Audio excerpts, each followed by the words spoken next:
the sense of lack of control is a part of the late modern society in each and every one of our lives. Living in a society that encourages you that you can become anyone, whoever you want, it also puts a lot of pressure on you. All positions that counts will be subjects for competition, and you will be competing all the time. And I think that many people can recognize themselves being in a constant competition from kindergarten until retirement, and by social media, I think until until you're 6 feet under. So it is expected that you will have a conservative reaction to this liquid modernity, and an urge for people coming into groups who put group values in the front, groups who gives your I a strong connection to a we, because this is also what happens from your birth. You will be in a constant struggle between I and we, me as an individual. I cannot be an individual unless I'm a part of a group. But this liquid modernity, this late modernity, it is so much about I and the expectations toward me, that it is just so good to check out from that and subject yourself to a strong we. And this must not be a violent group, but it must be a group that will replace some of the tensions, some of the outburn effects that you sense in your I or your me, by subjecting yourself to a strong we.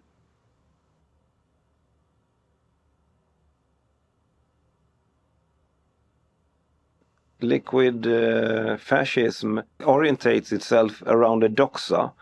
A doxa is a sociological term. A doxa is a shared community of values, attitudes, aesthetics, language.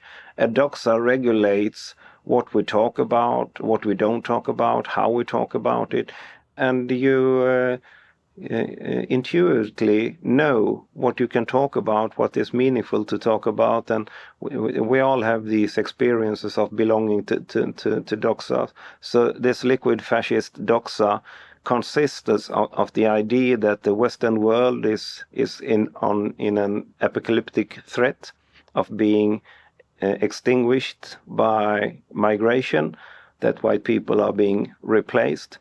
The sense that being superior, as being white, you are superior, but how can you explain that you are superior, but at the same time are facing an immediate extinction or apocalypse?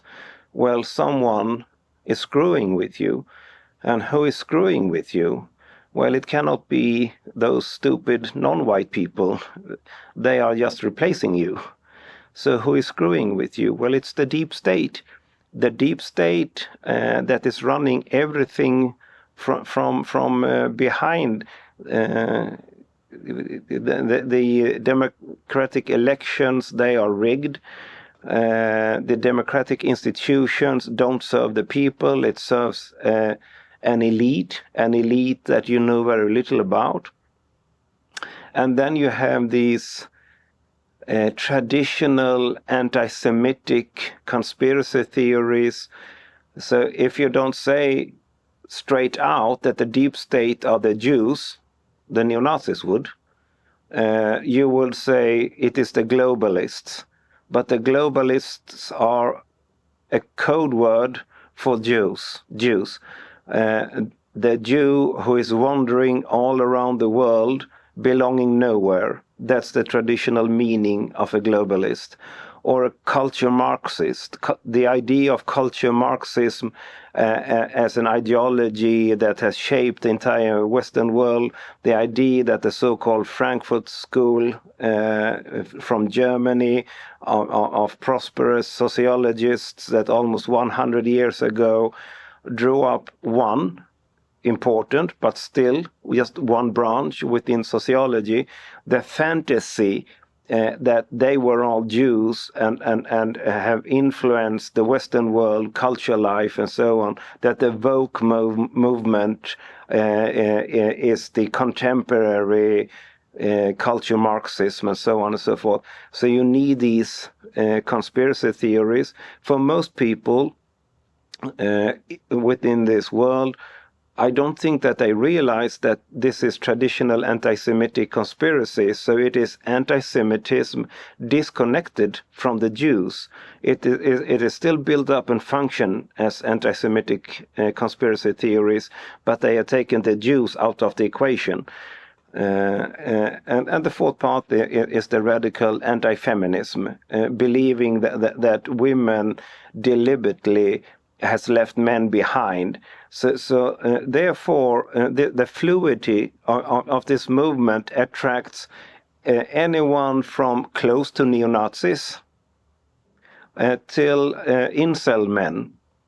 It is only a matter what you underline as the most important part, the anti-feminism or the anti-Semitic conspiracy theories. But for most people, they just take this doxa as the truth, as the rational and meaningful way to gaze and address the contemporary world. What is needed to recruit them to democracy? What is it that they are missing in the democratic doxa? What is it that they are discussed with in the society to that degree that they follow down in the rabbit hole into a world of conspiracy theories? So how can we recruit them to democracy is a better question than how can we prevent them from becoming radicalized? Well, they are already in the doxa.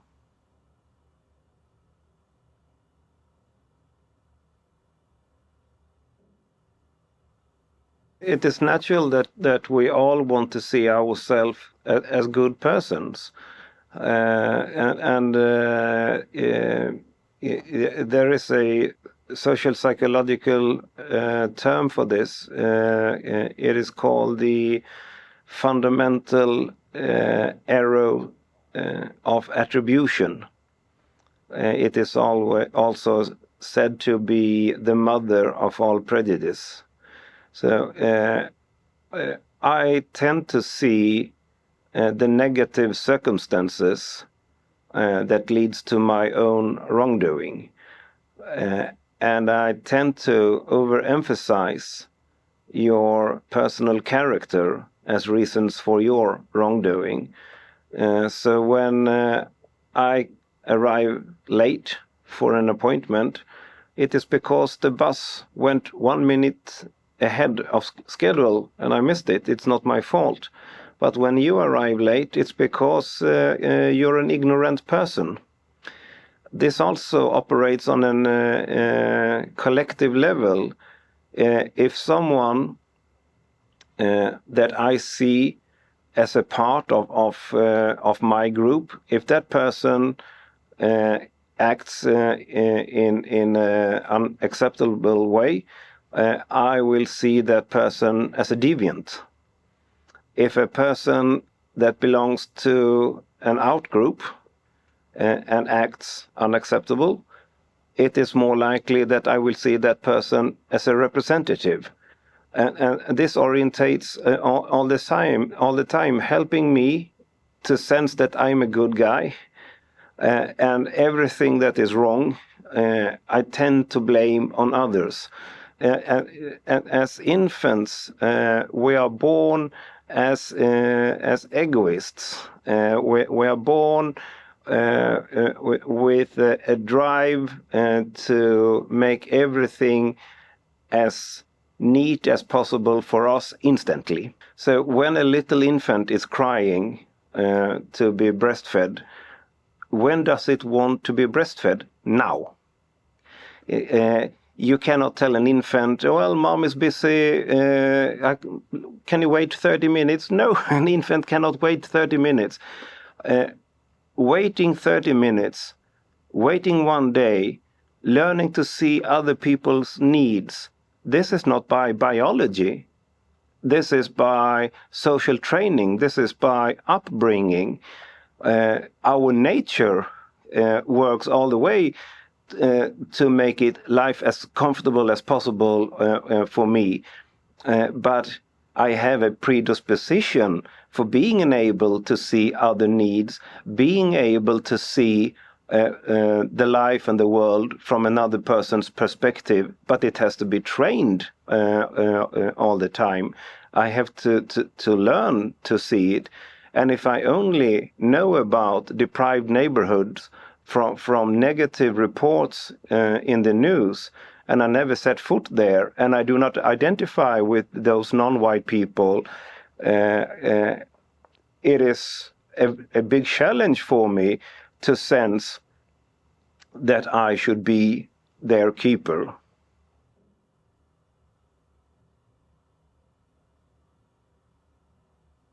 The most important question to ask yourself is where lies the fear of feminism? One important thing is that they sense that women are not accessible to them in the way that they desire, that they might have anticipated.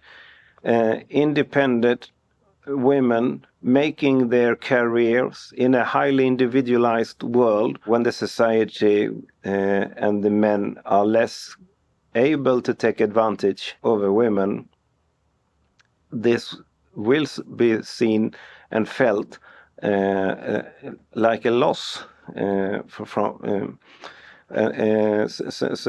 the emancipation of women is a loss for men, and that evokes fantasies of what is going on and who is running this show and what lead us to, and within this liquid fascist doxa, it is then understood that as feminism has weakened white men's ability to defend themselves, but also the fantasy that is common among incels, that white women are not longer sexually attracted to white men because white men have become feminized, which the white women wanted, but sexually they wanted a strong man, and that they will find among the non-whites. So the white women are demanding equality from white men, but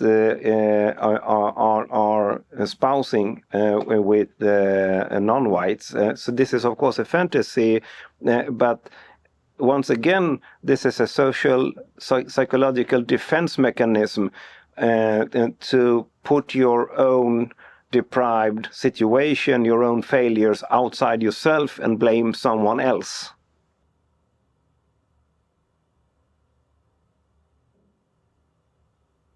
What happens when people disengage from organized form of the right-wing extremist movement is that they lose faith in the movement, not faith in the ideology necessary. They loses their illusions. You have sacrificed a lot, and then all of a sudden you realize that this movement will never, in your lifetime, achieve what it strives for. You will notice that this brotherhood that is said to be so tight is not so tight at all. You will be deceived by your so-called brothers. You will see that the movement is hypocritical. While it claimed to be ideologically pure, you will see that it is not that pure in their conducts, and you lose your illusions. But disengaged doesn't mean to be de-radicalized. It's very crucial what happens now. If it is revealed at your new work position that you're a former neo-Nazi and you lose that position, it is very likely that you will return into the movement. You will need psychotherapy, most likely. You will need to atone. You will carry a psychological burden of remorse. And at the same time, as you have your regrets, you have your convictions. They are still there, so it's very contradictory into you. You still believe that white people are unfairly treated, and because you have been so unfairly treated. But you also have your regrets for so many things. You need help to sort this out. I have written a research paper on the difference between concealed and confessional disengagement. Confessional disengagement, where you find yourself in a situation where you need to atone because you have neighbors that don't trust you, because you want to keep that position that you just got. So you have to atone. When you atone, it is more likely that you will de-radicalize.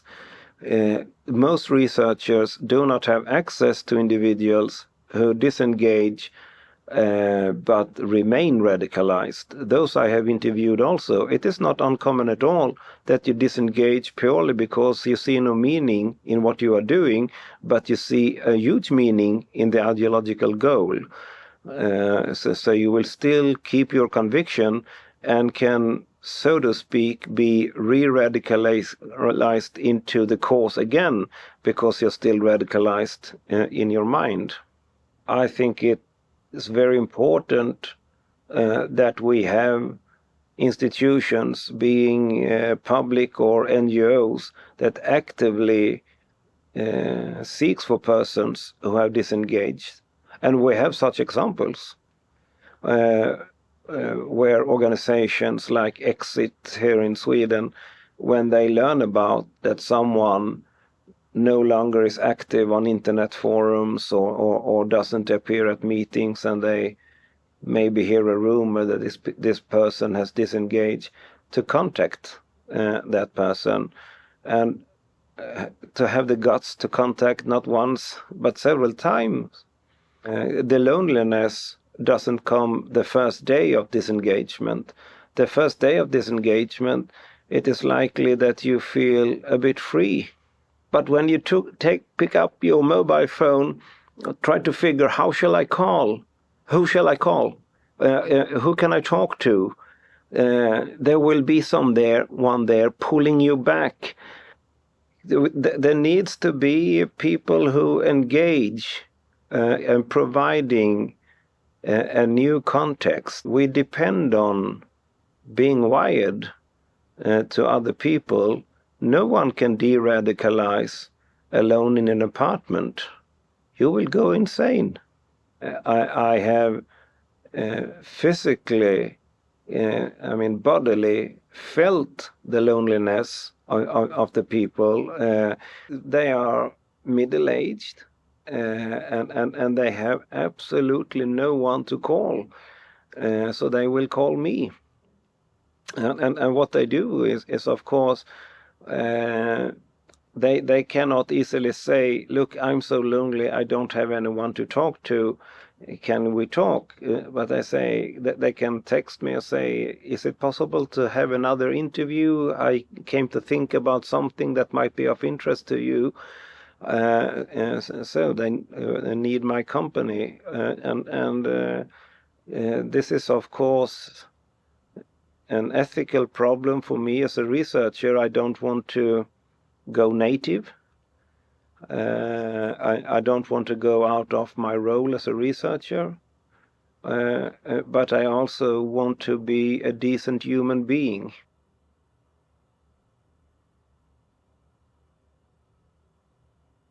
Whenever there's some news about right-wing extremism in Sweden, it is very likely that I will be interviewed. Anyone a part of that movement or so, they will know who I am.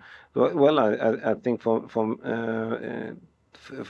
many it was curiosity to be given the opportunity to talk to the enemy. Also a willingness or an interest rather to provide a different image of what it is to be a neo-Nazi. They have an expression. They don't like the TV sofa Nazis, those who appear in the morning shows, talking about their deprived childhood and so on and so forth. So they wanted to correct that image by saying, I had a very wonderful childhood. It was not like this that you all think. It was great. I've chosen this myself. I have strong relation with my family and so forth. And in the third and in the fourth or the fifth interview, they will start to alter what they said to begin with. So there comes the problems from their childhood. There comes the confrontations in the schools. There comes their sense of being outcasts. I mean, every single one of us have issues from our childhood.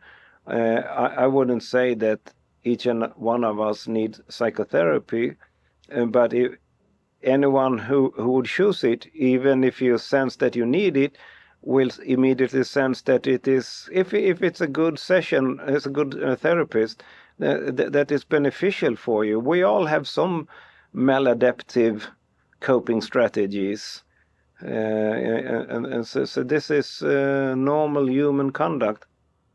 And all of a sudden, it is much more about a mutual interest in understanding what happened. They want to understand themselves just as I want to understand them.